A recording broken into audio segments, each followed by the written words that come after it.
Olá, seja muito bem-vinda e bem-vindo a mais um episódio do Direito Delas, o podcast da mulher advogada da OAB de Santa Catarina. Novembro é o mês da consciência negra e o nosso episódio de hoje é um convite à reflexão, à escuta e ao reconhecimento das vozes negras dentro da advocacia e da sociedade. E para essa conversa tão necessária, eu recebo duas advogadas incríveis que vão compartilhar conosco suas trajetórias, desafios, conquistas no exercício da advocacia e na luta contra o racismo estrutural. Sejam muito bem-vindas, doutora Annelise e doutora Tatiana. Obrigada. Eu vou começar apresentando as nossas convidadas, doutora Tatiane Santana Blank e doutora Annelise Rodrigues Caetano. Vou tecer aqui um breve currículo de ambas, porque são extensos e vão demonstrar a capacidade total e irrestrita de abordar este tema. A doutora Annelise é formada pela Universidade Federal de Santa Catarina desde 2019, pós-graduada em processo civil, advogada desde 2020 e tem uma vasta experiência em empresarial, criminal e civil, e atualmente está voltada para o direito de família, sobretudo na atuação do direito das mulheres. Muito bem-vinda, doutora Annelise. Muito obrigada pelo espaço, pelo convite, é um prazer estar aqui. E agora, falando um pouquinho da doutora Tatiane. A doutora Tatiane é formada pela Universidade Anhanguera desde 2014, também pós-graduada em processo civil, integrante desde 2021 da ANAM, que é a Associação dos Advogados Negros. Tem também um vasto repertório jurídico, tendo atuado como residente jurídica no Ministério Público de Santa Catarina e, atualmente, sua área de atuação está voltada para o direito civil, também voltada para a área da família, com foco em mulheres. Estamos todas entre mulheres nesse programa de hoje. Agradeço imensamente o espaço, que possamos sim tecer grandes comentários, grandes coisas nesse dia. É um prazer estar aqui também com a doutora Annelise, e seguimos, né? É uma honra, porque eu preciso ainda dizer que ambas atuam aqui dentro da Ordem dos Advogados de Santa Catarina, na Comissão de Igualdade Racial, e vão compartilhar conosco um pouco do que significa esse mês de novembro, o que significa essa data voltada para o Dia da Consciência Negra. Mas antes de a gente chegar nesse tema, eu quero começar perguntando primeiro para a doutora Annelise e depois para você, Tatiana, como é que vocês chegaram à escolha pelo direito?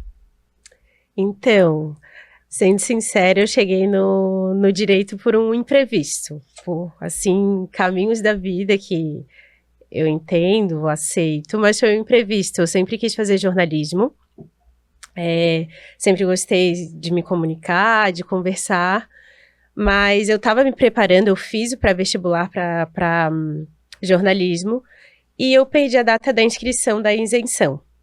Aí eu fui olhar o edital, notei que eu tinha perdido a data e, né, deixei assim, seguir. Aí teve uns dias depois desse episódio, no final de semana do vestibular, na verdade, eu fui sair com um colega e nós passamos por uma situação, assim, constrangedora de assédio, eu e um amigo meu. Estávamos num sábado à noite, brincando, nos divertindo. Eu tinha 19 anos na época, agora eu tô com 32, faz bastante tempo. Que uma pessoa cismou com a gente na rua, basicamente. Um policial de folga, que era de outra cidade, aqui de Santa Catarina, não recordo agora.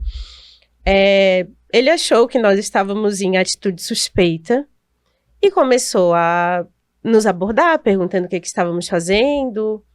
E, assim, hoje eu vou falar mais breve, parece assim que não foi grandes coisas, mas ele ficou nos acuando, porque ele cismou que a gente estava fazendo alguma coisa de errado. E nisso meu amigo ficou desesperado, começou a chorar e eu tive que dar conta da situação. Né? Eu tive que me defender, tive que defender o meu amigo e não deixar aquela pessoa que era um total estranho querer, assim, no popular, se passar com a gente. Assim, resumidamente, eu tive que chamar o meu pai. Essa pessoa falou que ia chamar uma viatura pra mim, falou que eu era folgada, que eu era desrespeitosa, e na verdade ele que estava desrespeitando o meu espaço do meu amigo. E daí no outro dia eu fui falar essa situação pra minha mãe, daí minha mãe falou assim, olha, Annelise, eu acho que ali o teu vestibular de jornalismo, eu acho que tu perdesse por uma razão. Daí eu, como assim, mãe dela? Eu acho que tu devia fazer direito, né, Annelise?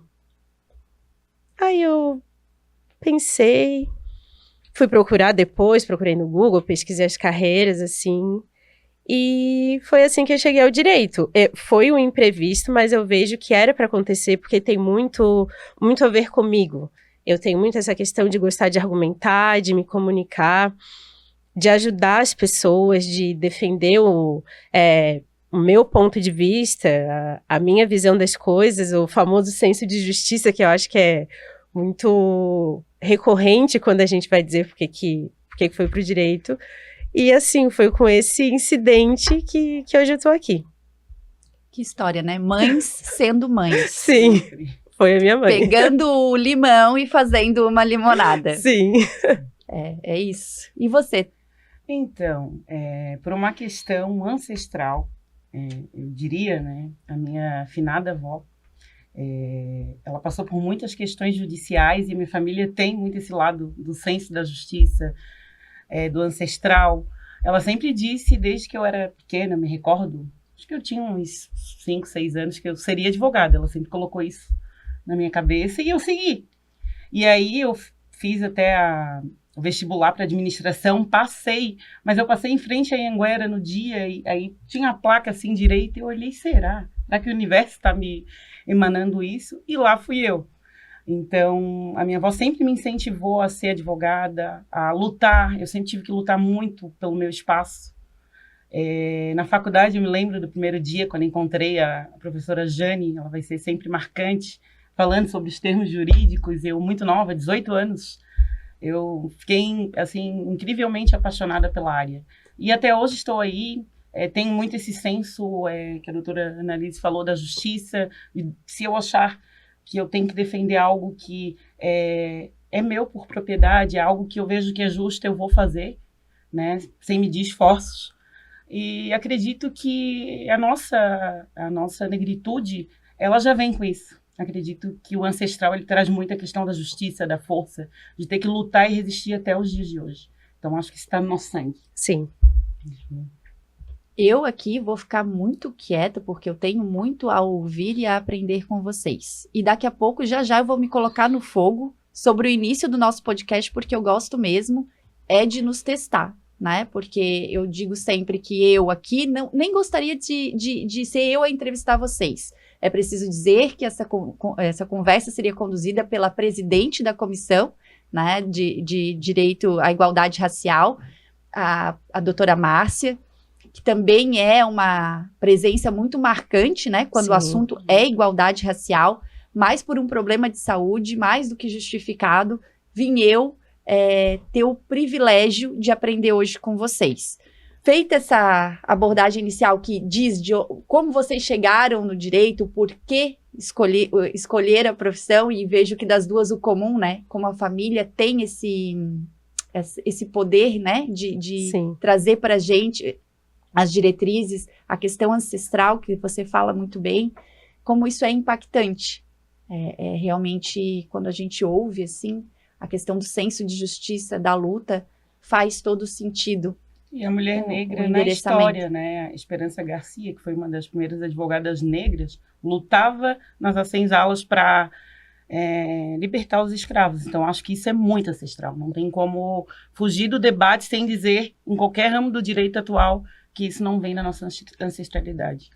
Então, é muito importante esse debate, né? Eu sinto isso também, porque ali o que me levou, digamos assim, foi um incidente, mas eu nem acredito que foi um incidente. Eu creio que era para ser mesmo, porque eu totalmente me identifiquei com o curso.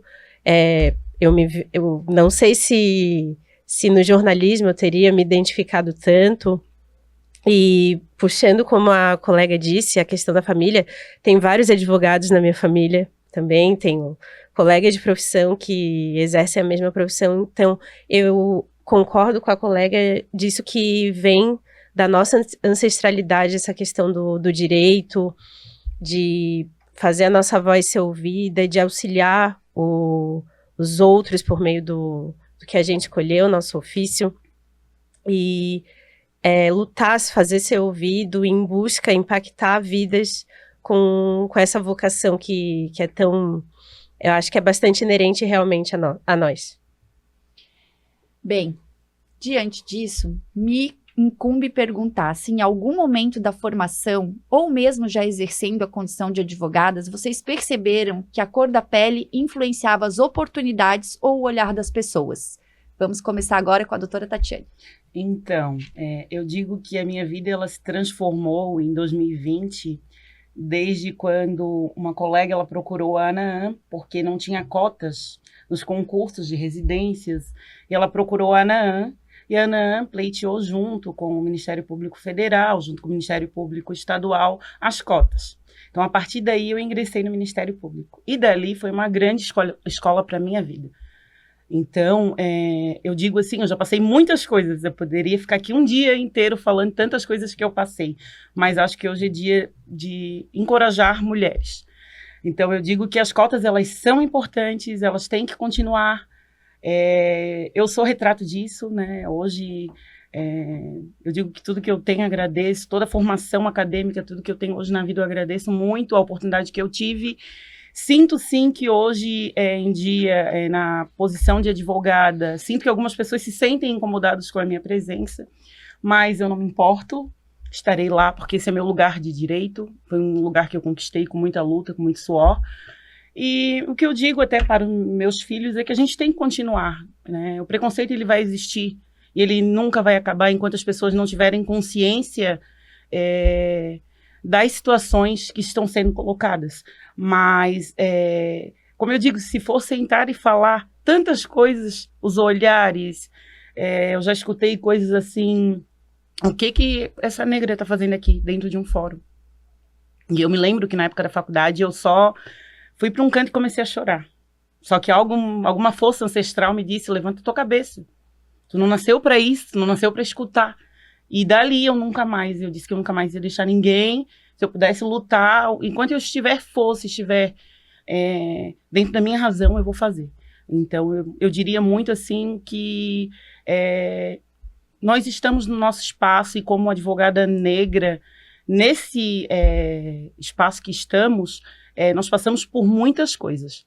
Só que nós temos que nos manter firmes junto com a nossa comissão, apoiando os colegas, que eu acho que o apoio mútuo é muito importante, não só dos advogados negros, mas dos brancos, assim que nós vamos conseguir combater, eu até uso essa palavra, esse câncer que é o racismo, né, que é algo que vai se prolatando aí por muitos e muitos tempos, né, e que vai se reinventando. O racismo, ele se reinventa de várias modalidades, de vários jeitos, e nós precisamos sim, eu sempre digo, não basta o branco dizer eu não sou racista, ele tem que entrar na luta.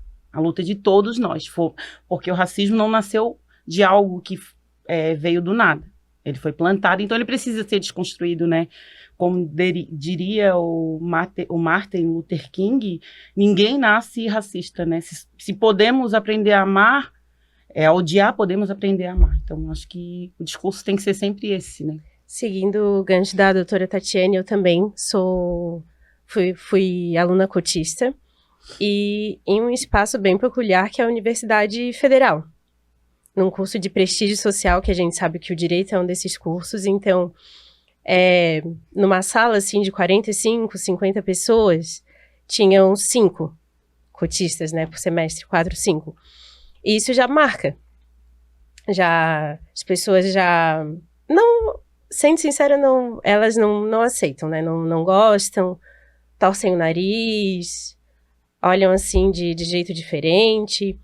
Mas, como a colega disse, e a gente falou ali na introdução, é a questão de se colocar.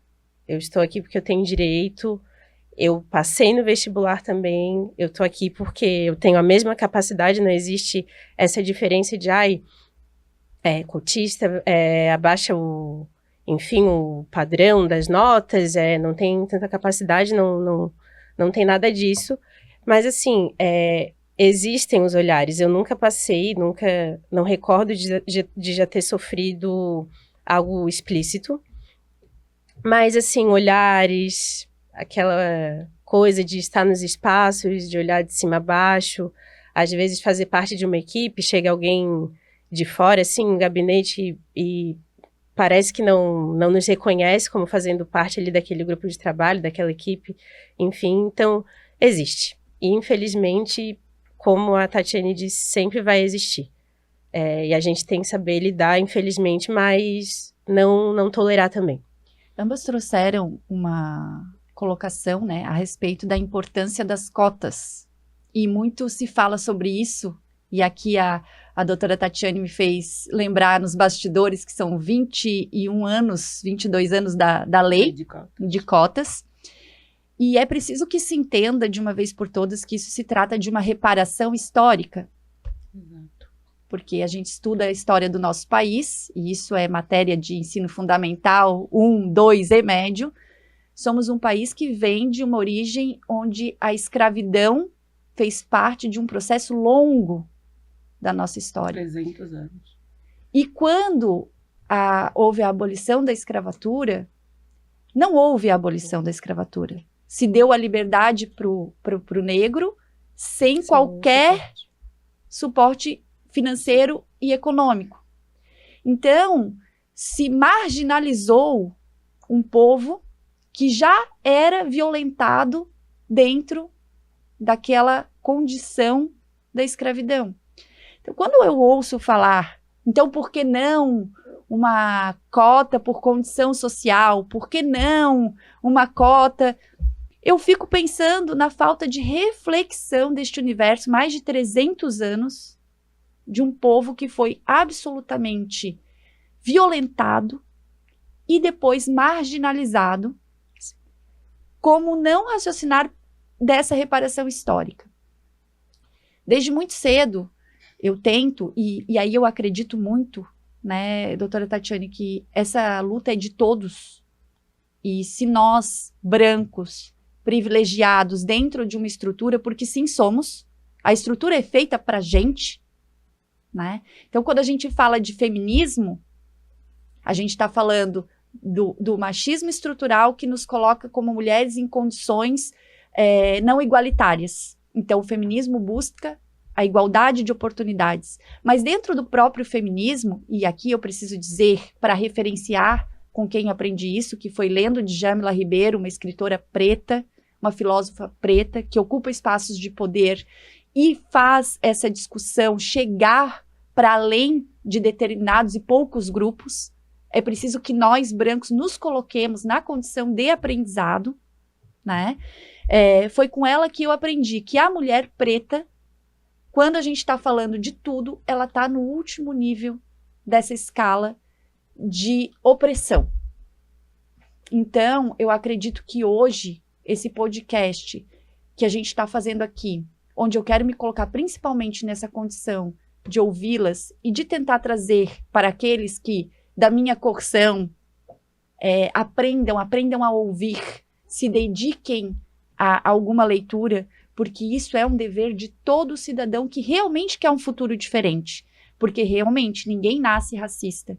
E se assim é possível que nós brancos façamos dentro da nossa casa escolhas que leve ao mundo onde essa desigualdade acabe. É difícil. A estrutura, ela privilegia e quem está no privilégio não quer sair dele. Exato. E aí, como racista em desconstrução, que também sou, também é importante isso, né? Que a gente estava falando nos bastidores, não é só dizer, eu não sou racista, eu tenho um primo que é preto, eu tenho parentes, amigos, companheiros. Isso não me faz não ser racista. Exatamente. Exato. O que me faz não ser racista é lutar ao lado das pessoas que não têm os mesmos privilégios que eu, para que o privilégio seja de todos. Então, precisava fazer essa parte, porque é um assunto que mexe comigo profundamente, não sei porquê, talvez, eu acredito, né, que em outra vida, talvez, eu tenha sido privilegiada com mais melanina, Mas realmente é um negócio que me é toca questão ancestral num mesmo. lugar- Isso toca, assim. é num lugar que realmente me faz ser feliz por estar aqui hoje promovendo esse debate com vocês. Obrigada. E então nós vamos passar para o segundo bloco do nosso podcast, que eu vou começar falando o seguinte: o racismo estrutural, que era o que a gente estava conversando, se manifesta de muitas formas e nem sempre elas são explícitas. Na advocacia, ele pode aparecer nas oportunidades, na credibilidade, nos espaços de fala e até na composição dos cargos de liderança. Então, tendo em vista este cenário, eu gostaria agora de começar perguntando para a doutora Annelise se você consegue identificar, dentro desse racismo estrutural, como ele se manifesta na advocacia, principalmente para as mulheres pretas. Eu acredito que o racismo estrutural nos impacta, nos incide, principalmente com o apagamento. Eu acredito que nós somos muitas, temos a nossa capacidade, mas eu não sinto que falta ainda sermos referências em tudo que diz, todas as áreas, digamos assim. Eu acho que ficamos muito nos bastidores ainda. A gente faz acontecer, a gente faz a roda girar, a gente produz, a gente sabe, se qualifica, mas ainda não levamos o mérito.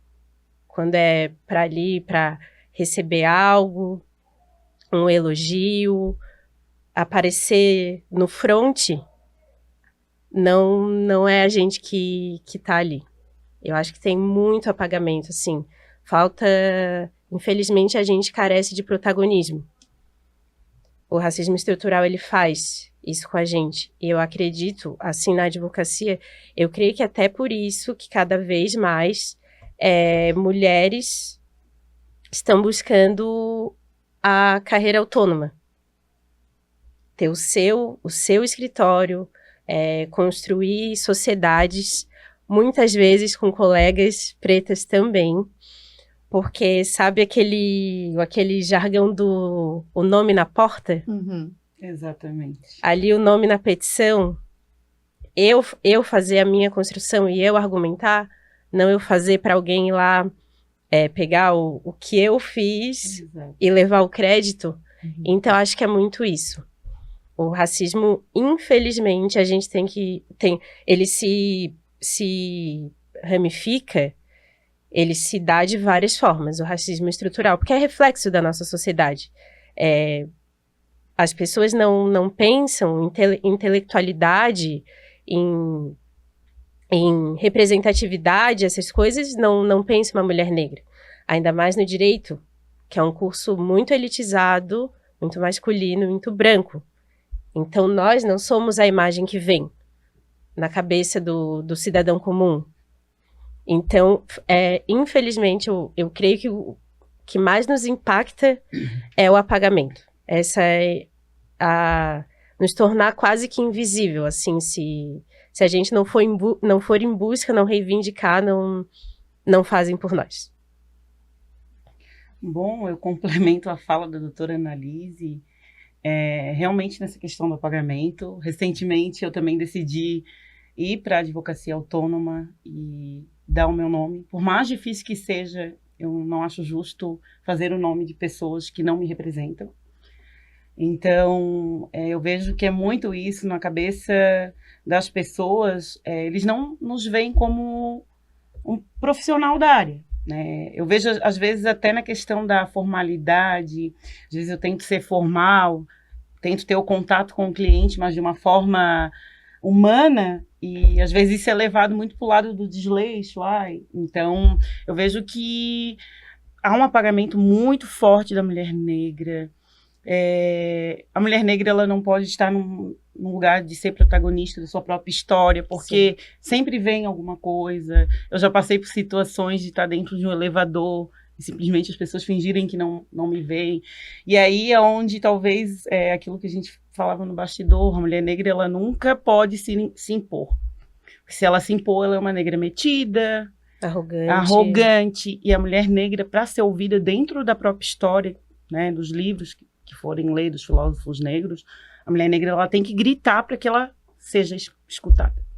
Então, eu acho que as nossas histórias elas são muito parecidas, não destoa.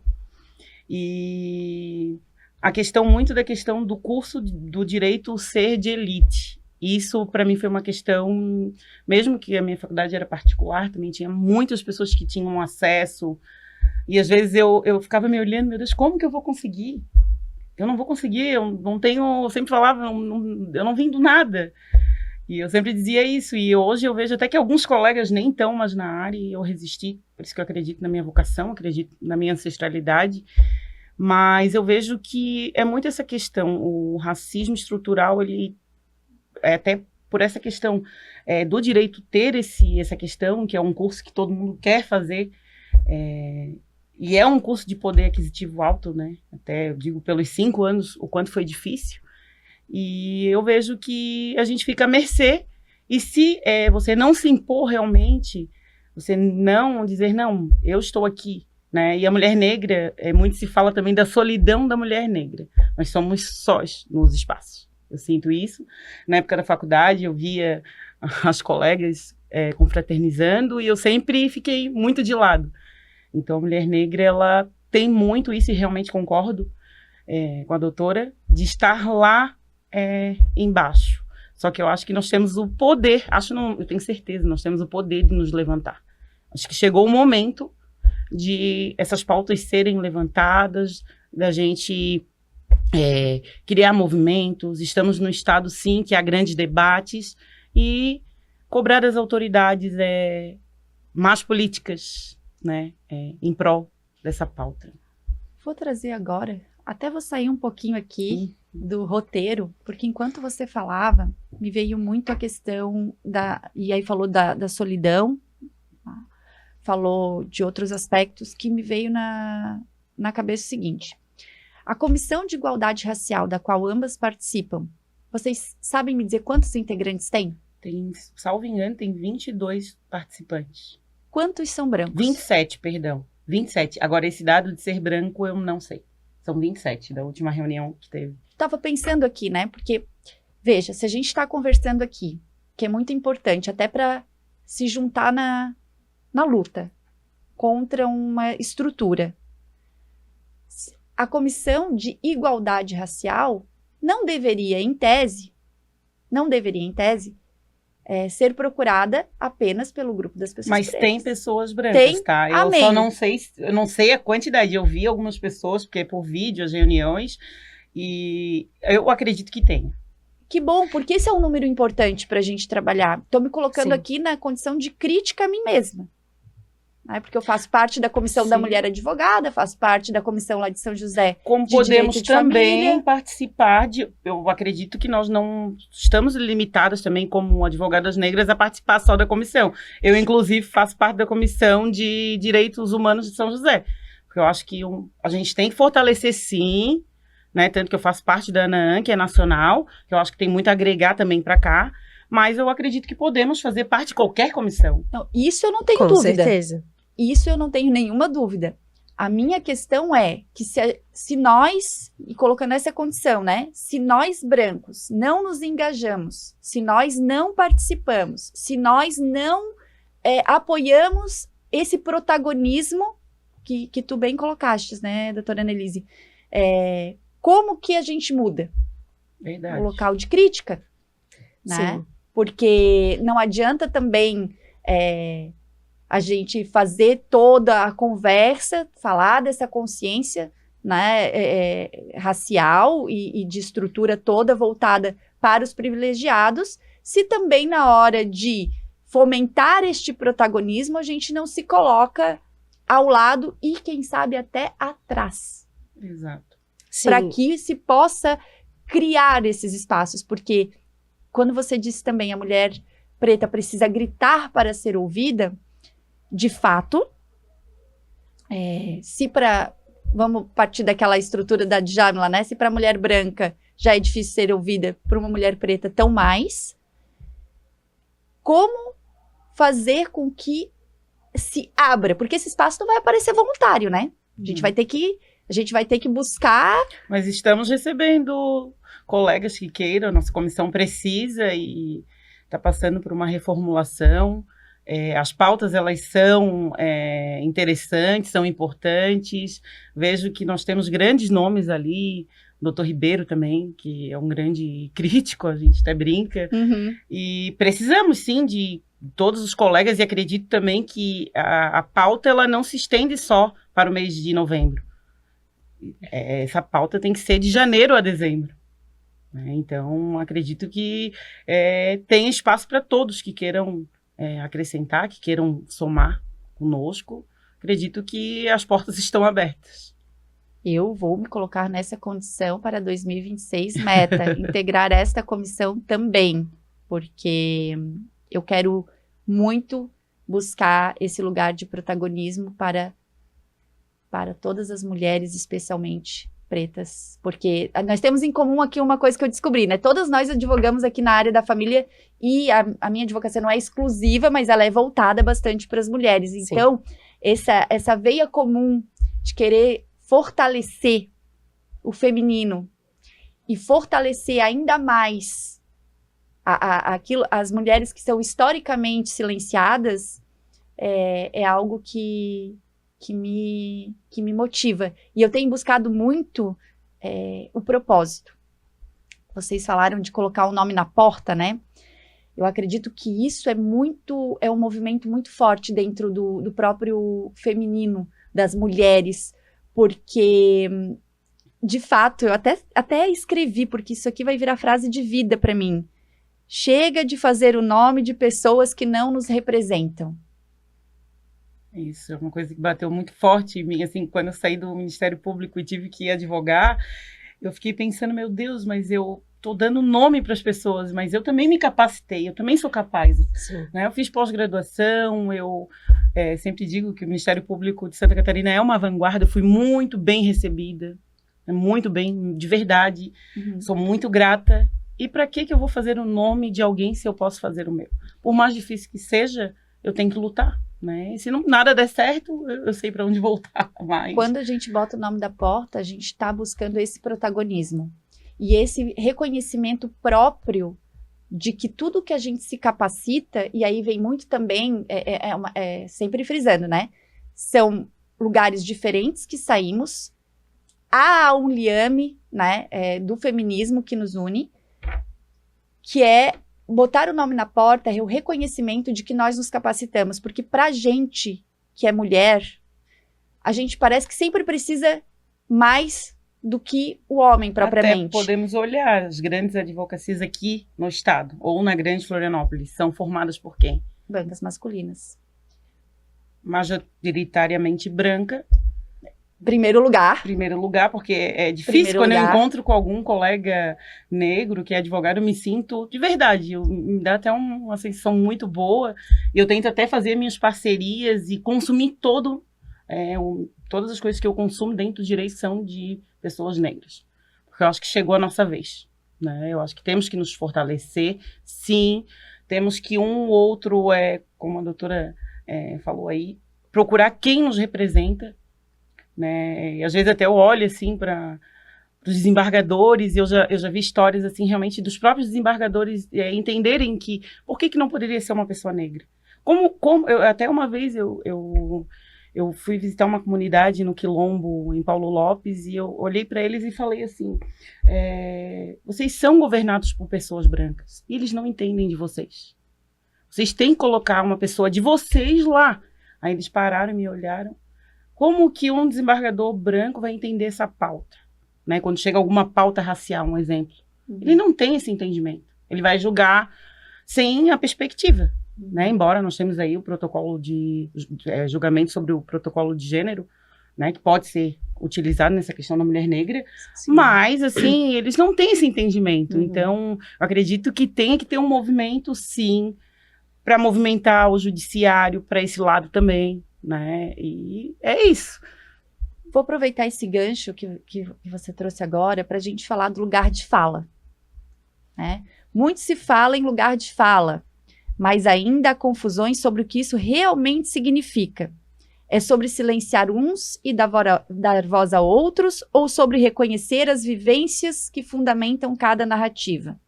A gente conversou um pouquinho nos bastidores, mas agora é hora de perguntar para que vocês possam responder.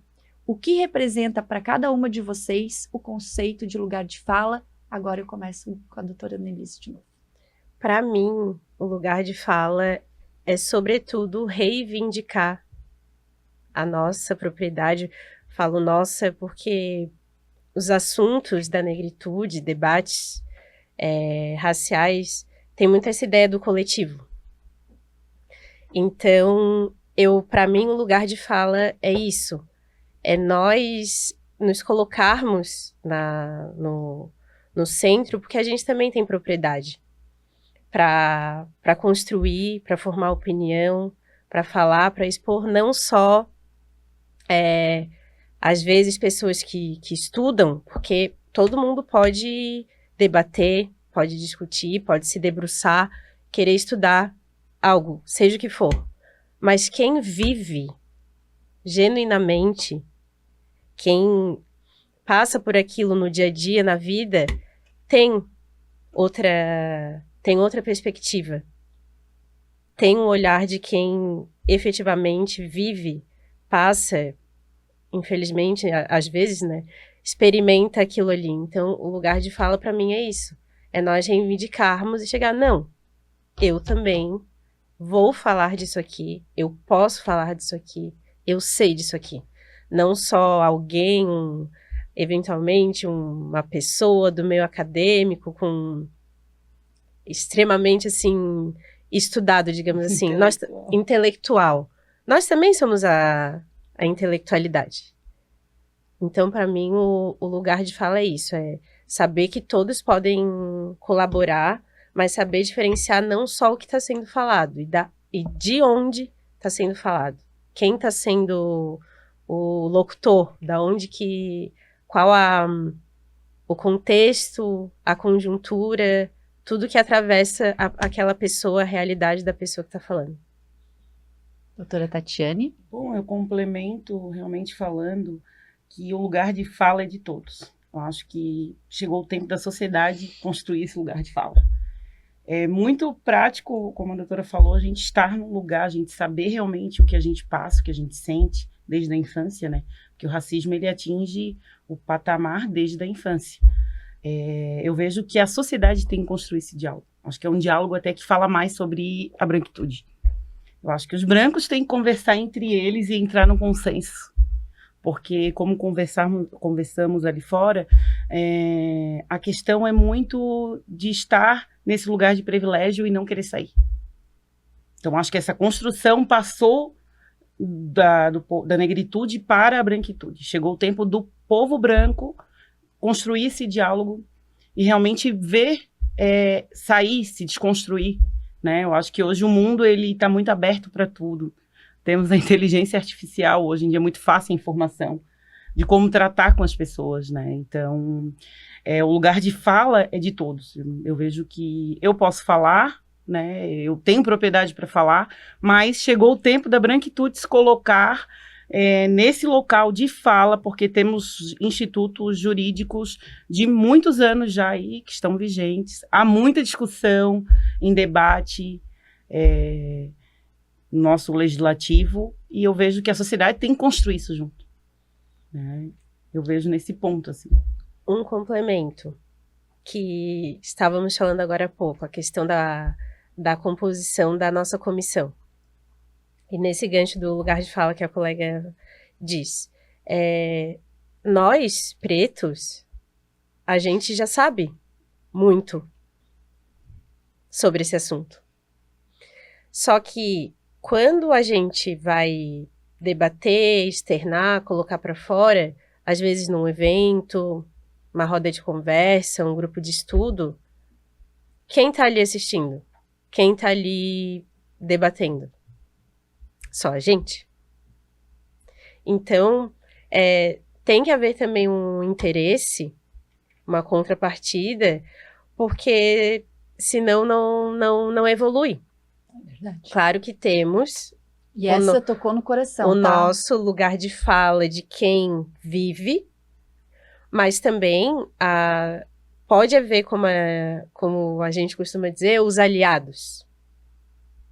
Só que precisa ter esse movimento de vir querer aprender, entender, se desconstruir, como você disse, né? Você se diz uma racista em desconstrução, porque, né, sabemos o meio que a gente vive, o que faz as pessoas, né, chegarem em tais opiniões, tais visões, mas quando vai ter um evento, algo assim, é sempre só a gente. E daí, se queremos tensionar, se a gente quer expor, se quer colocar o dedo na ferida, vão lá e diminuem o nosso discurso, falando que é coisa de séculos atrás, Exatamente.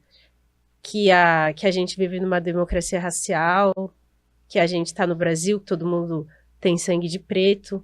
Aí acontece esse tipo de coisa. E daí o debate fica sempre restrito apenas nos nossos círculos. E o racismo, ele foi algo que foi sendo construído pelos brancos, por isso que eu digo que isso é um problema que tem que ser resolvido com a branquitude. Eu acho que nós, negros, estamos resolvidos com isso, né? Quem não está, vai ficar. Eu acredito que com o tempo as coisas vão andar e acredito muito nisso, mas eu vejo realmente isso, quando eu quero falar algo no meio das pessoas brancas sobre a negritude, mas isso existe? Não. É uma loucura, né? E sabendo que isso existe, porque eu vejo às vezes termos no meio de amigos que não se usam e que isso vem sendo falado na televisão, sendo noticiado pelo menos uma vez por mês na TV que local passa alguma coisa sobre racismo estrutural ou sobre racismo religioso. Sempre tem alguma coisa. Recorrente. É recorrente. E eles não... Sempre digo, não, mas não, já várias pessoas não existem. Mais recentemente, o caso agora da menina que ganhou o Miss Santa Catarina. Exato. Isso foi bem cruel. Foi uma crueldade sem tamanho dizer para a mulher negra que ela não pode ser bonita. Isso é terrível, assim. Ou que não podemos representar o Estado. Nós duas somos daqui, somos catarinenses. E daí, por sei lá o que, sei lá quem é que determina um padrão, aí somos menos catarinense, não... É que nós não somos o ideal da mulher. Eu digo porque desde muito jovem eu nunca fui o ideal. E isso às vezes me levou para uns lugares obscuros, até o dia que realmente, acho que por isso que eu digo que o direito, ele me levou muito a acreditar em mim. E nunca me desacreditar de verdade, né? Então, é de nos colocar nesse lugar de solidão.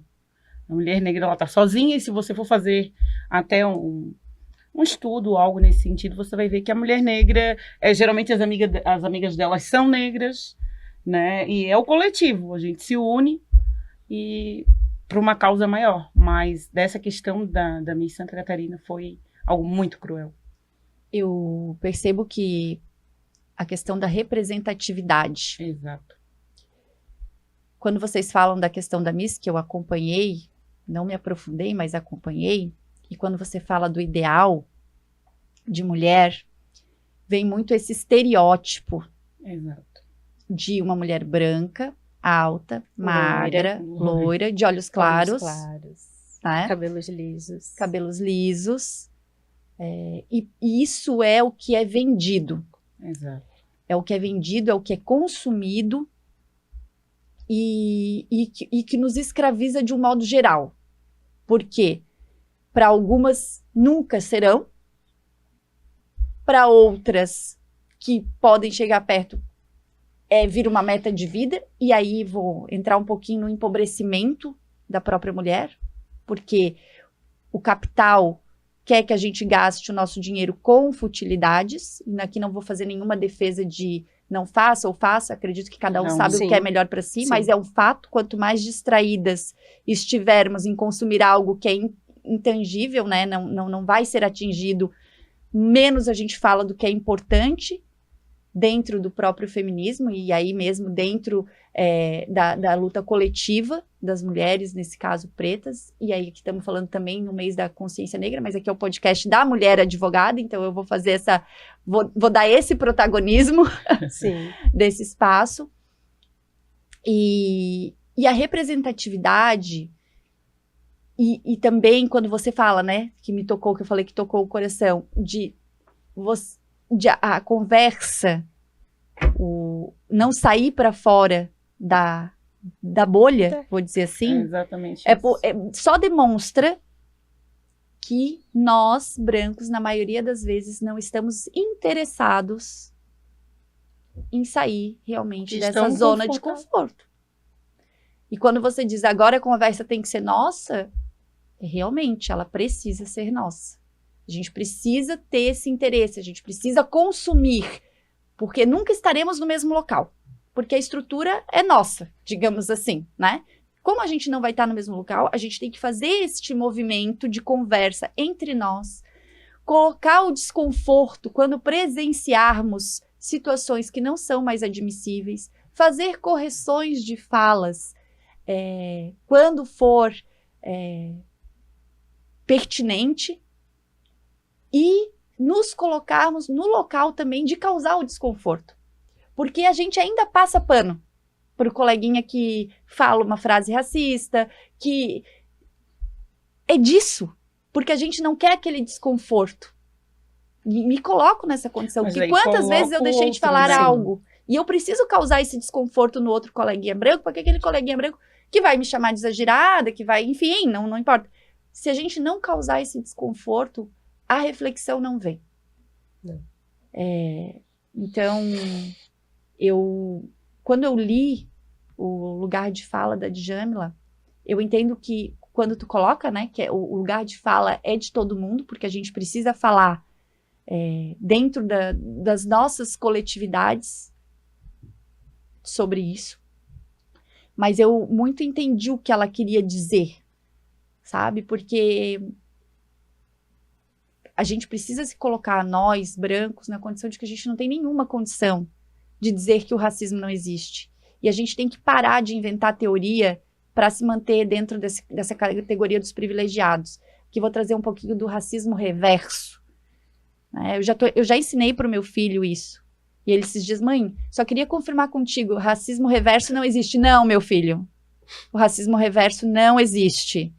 Isso aí é discurso de gente privilegiada, brancos como nós, que querem se manter no conforto da estrutura. Até então, porque o racismo foi criado pelos brancos. Não tem como, até eu estava vendo um vídeo de um filósofo falando, só se voltasse lá atrás e desconstruísse tudo que daí poderia existir, né? E é cruel, isso tudo é muito cruel. Fazer com que a gente ainda acredite, né, que isso existe, sem que isso realmente exista. Isso é muito triste. O meu trabalho de conclusão de curso foi sobre racismo e injúria racial. Eu fiz uma abordagem constitucional e criminal. Só que, para isso, eu precisei fazer a contextualização histórica e social. Eu tive que criar o meu conceito de racismo. Uhum. Mas, assim, como que vai existir racismo reverso se a raça ideal, padrão, hegemônica é a branca? O racismo, ele nos deteriora, nos coloca em lugar de subalternidade, de menos-valia, de não ser o padrão em tudo. É sociologicamente, construção intelectual, em questão de origem, de tradição, de costumes, tudo isso. Tudo colabora no sociologicamente, para a população negra aqui no Brasil, a população preta e indígena sofrer racismo, porque é vista como inferior. Então, como que vai existir racismo reverso contra a chamada raça superior, que é a raça branca? Não existe. Quem diz que existe racismo reverso é que está indo apenas, literalmente, ali no significado, no termo, na etimologia em si. Está desconsiderando questões sociológicas, históricas, sociais, enfim, jurídicas também. Até tanto que por isso recentemente foi editado o protocolo para julgamento com perspectiva racial também, porque é o judiciário reconhecendo que o racismo impacta principalmente, sobretudo, nas instituições jurídicas, nos julgamentos, no acesso à justiça. Então, não... Assim, quando eu ouço o racismo reverso, meu ouvido chora. Que não... É falta de conhecimento também das pessoas e é justificativa, sem credibilidade nenhuma e para justificar o injustificável, né?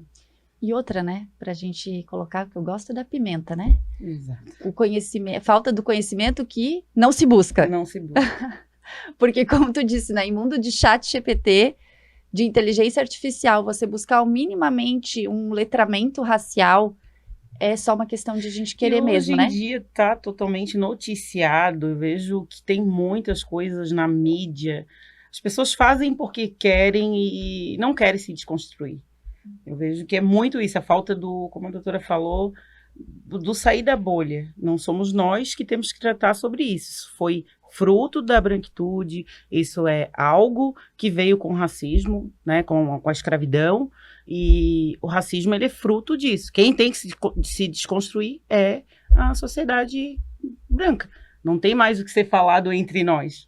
Né? E quando a sociedade branca se desconstruir, automaticamente os próprios negros vão começar a se valer disso, né? Vão se sentir confortáveis em conversar, em ter um diálogo mais amplo. Acredito muito nessa tese, sim. Então, nós vamos nos encaminhando agora para o nosso final. Vou fazer uma última pergunta e gostaria que vocês me respondessem. Como vocês receberam o convite para participar dessa roda de conversa? O que vocês acharam da nossa iniciativa Sem Filtro? Porque a partir de agora será mais uma das minhas missões chamá-las para outros temas, porque aí a gente está fazendo movimento. Quando vocês falaram sobre isso, muito prestei atenção. Eu disse sim. Então a gente está no nosso podcast da mulher advogada catarinense. Temos que chamar para falar de outros assuntos, para não colocar apenas dentro de uma caixa mulheres que pudessem protagonismo em diversas áreas. Por isso, eu gostaria que vocês falassem como receberam esse convite, o que pensam da iniciativa e também trazer sugestões para a gente de como a gente pode estender essa oportunidade de protagonismo. Pode dar a honra. Eu recebi o convite, fiquei muito contente, fiquei feliz, tanto por como eu acabei de mencionar, eu fiz meu trabalho de conclusão de curso estudando questões raciais, de certa forma, e tem essa questão da nossa vivência, a nossa trajetória, às vezes, não sei se serve para a doutora, mas às vezes as oportunidades chegam e a gente fica, será que eu tenho algo a contribuir? Será que não tem, quem sabe, alguém que saiba mais, alguém com uma trajetória maior? Mas eu acredito que se o convite chegou a nós duas é porque temos o que falar, temos a nossa trajetória que mencionamos inicialmente. E é muito importante trazer esse debate aqui para esse espaço da advocacia, ainda mais no estado que a gente vive, que tem questões que, como você disse, precisam ser colocadas uma pimenta, um dedo na ferida, e espero genuinamente que essa nossa conversa, aqui a nossa exposição, possa gerar um interesse aí desse lado. Não vou dizer lado contrário, né? Mas desse lado também, para ser esse caminho, essa construção, quem sabe, mais integrada. Porque tenho certeza que a colega ficou contente com o convite também, mas chega em novembro e é muito recorrente isso, de colocar ali o holofote sobre nós, pessoas pretas, sobre esse tipo de debate, mas a gente é capacitado para falar de outras coisas também, não só disso, sabe? Então, mas assim, tô muito feliz de poder trazer minha contribuição, minha visão para esse espaço aqui, é muito importante mesmo. Obrigada. Muito obrigada Eu por que ter agradeço. aceitado o nosso convite. Eu que agradeço. Enfim, eu fiquei extremamente feliz com o convite. Não esperava, como a doutora disse, a gente fica sempre, será eu? Eu por quê? Mas acredito que a ancestralidade sabe de tudo e é a nossa força. Sem eles, eu acho que a gente não teria chego aqui. Acredito que, como falei, estamos disponível para participar de qualquer debate. O povo preto brasileiro tem uma sapiência muito grande. Temos grandes filósofos jurídicos. Acredito que essa construção começa aqui, mas que não vai ser só novembro. Acredito que é um compromisso da OAB Santa Catarina com a pauta. E fico muito feliz e quero dizer para muitas meninas que querem ser advogadas, que continuem na luta, que não desistam. Tudo na vida é difícil, a gente tem que realmente ficar desconfortável, mas que tudo é possível. Tudo que a gente quer, a gente consegue. Na luta, na força, acreditando que cada dia é um dia e que cada dia é sagrado nessa luta, na busca dos nossos sonhos. Eu estou muito feliz mesmo, muito obrigada pela oportunidade, pelo teu acolhimento conosco, foi muito especial. E é isso, né? Muito obrigada também, doutora, pela troca, que é sempre maravilhosa. E te agradeço também imensamente por ter aceitado o nosso convite. Sobre a forma que se recebe, sempre tem, né? Será que eu estou pronta? Não vou nem dizer capacitada, é pronta. Porque capacitada a gente tá, né? Vocês estão. Quando vocês se olharem nesse vídeo, desse podcast, vocês vão ter a certeza de que vocês não só estão prontas, como vocês deram um show. Então, meu agradecimento imenso, meu parabéns, porque deram aula. E que essa aula possa reverberar por muitos e muitos e muitos lugares, para que a gente possa continuar fazendo o debate necessário e dando, sim, protagonismo de janeiro a janeiro. Muito obrigada. E é isso, pessoal. A gente encerra hoje mais um podcast delas. Espero que tenham gostado. Nossas convidadas deram um show. E eu agradeço imensamente a todos e todas que tirarem um tempinho para aprender um pouco com a gente. Um abraço.